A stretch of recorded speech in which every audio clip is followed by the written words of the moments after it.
and I mentioned to Tom, I said, one of these days you're going to see us play and win a big game. And it's not because we got a quarterback that runs sideways who can throw a football in the back of the end zone on a rope and is a first round draft choice. One of these days you're going to look down and go, we're just better than the other team. And we saw elements of that Saturday night. For me, I saw elements that we were not out of place, that we didn't look athletically out of place. They had players that made plays, and we did too. And so that's encouraging. I can also tell you this, there's a lot of work that needs to be done.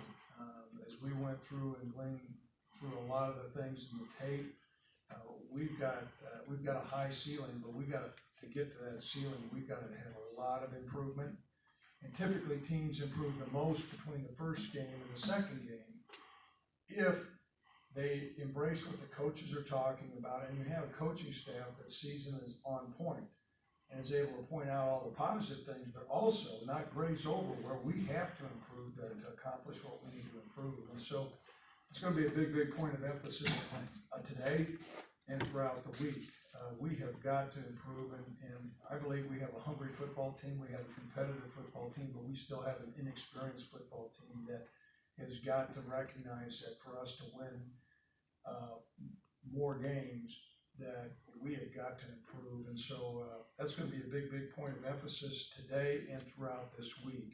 And so we're encouraged with the start, but that's a start. However, I think there are certain games that really help elevate a program nationally. I've always said this, perception becomes reality nationally. How people view things, and you can drive down some places over by Torrington and you're on the highway, and I always say this, and there's a big herd of cattle over there in the feedlot and the wind's blowing this way, it looks like $1 million. Wind's blowing the other way, smells like.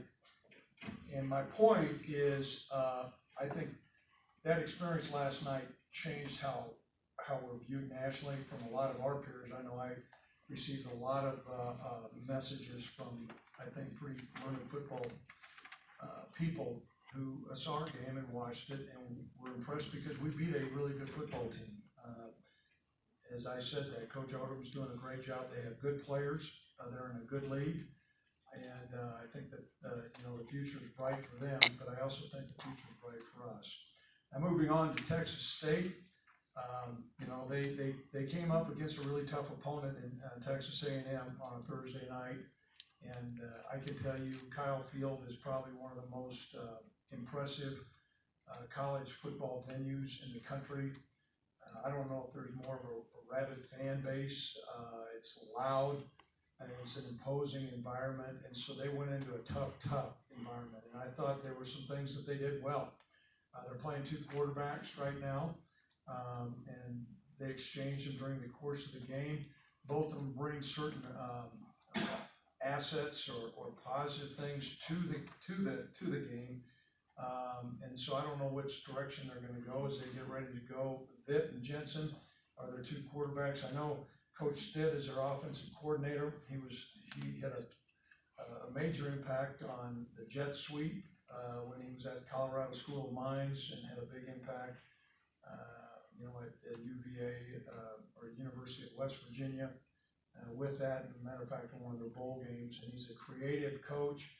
Their head coach is a really creative offensive guy, and so we've gleaned through that tape, and I'm sure there's going to be a lot more that they're going to show in the second game, but there were elements of their offense that are certainly challenging. Defensively, they got, they operate out of a 3-down front, and anytime you do that, you better have a big nose guard, which they do.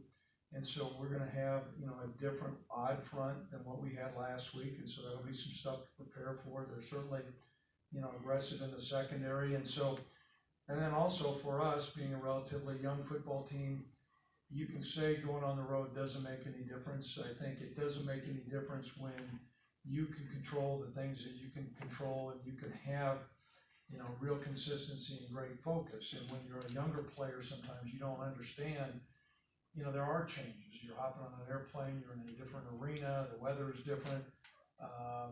And so those are things that we'll need to see how our team responds. We really believe we have an experienced seasoned coaching staff and good men who are great teachers that are gonna put our players in position to go out and give their best effort, and it's gonna take a really good effort to beat Texas State. So at this time, I'll open up to any questions anybody in the audience might have. Robert, you're up first. On the depth chart, no Antonio Hall, updated, and I see the Packers starter over Eric. Did that play better? No, I you know what, I made an error there. Eric is gonna start instead, so that's my error, Tim. I should have given that to Tim, so Eric's gonna start.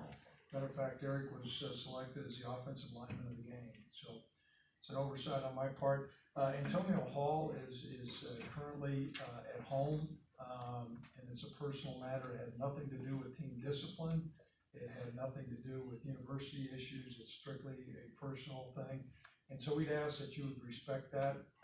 You know, these are students.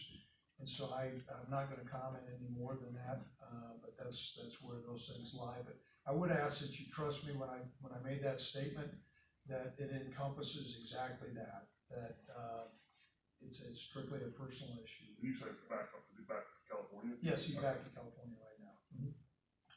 So other questions? Yes, Dave. You mentioned this still being a relatively young team, and after a win like Missouri, I'm sure they're gonna hear all week about how great they are. Do you worry about complacency or this win lingering into the next game? And that's always a concern, but that's why we got coach on our shirt. We believe these players believe in our coaches. Our coaches understand what it's gonna take for this football team to continue to improve. And if we can focus on continual improvement, that's a term that I used this morning with our players in the meeting, that we've got to have championship teams embrace continual improvement. They always stay hungry. And so for us, if you're looking forward and you're looking at what you've got to do and the challenges that are out there, you're not going to be complacent because you recognize that you've got to get better. If you're looking in the rearview mirror and you're listening to all the people telling you maybe how great you are and watching some of the highlights, that's when teams get tripped up. And so we've got to control the things that we can control, Davis, and one of those things is our mentality during this course week of practice. And that's the best indicator that we know, it's the best indicator I know to make sure we improve.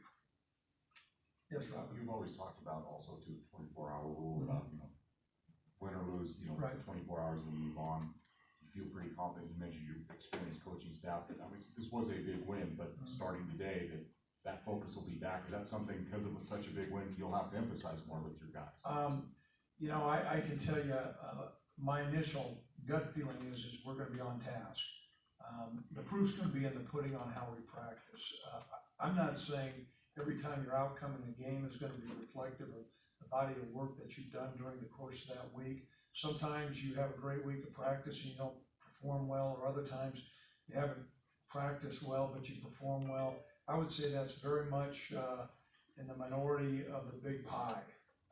Typically, if you go out and you prepare, and coaches are on point, and these players embrace what the coaches are saying and take their lead, and I think we have good leadership, then you're going to go out and you're usually going to play well. And so we know we've got a big challenge. I know the last time the Cowboys went down to Texas State, we came up on the short end of the stick, and everything we are, we've got to get to 1-0.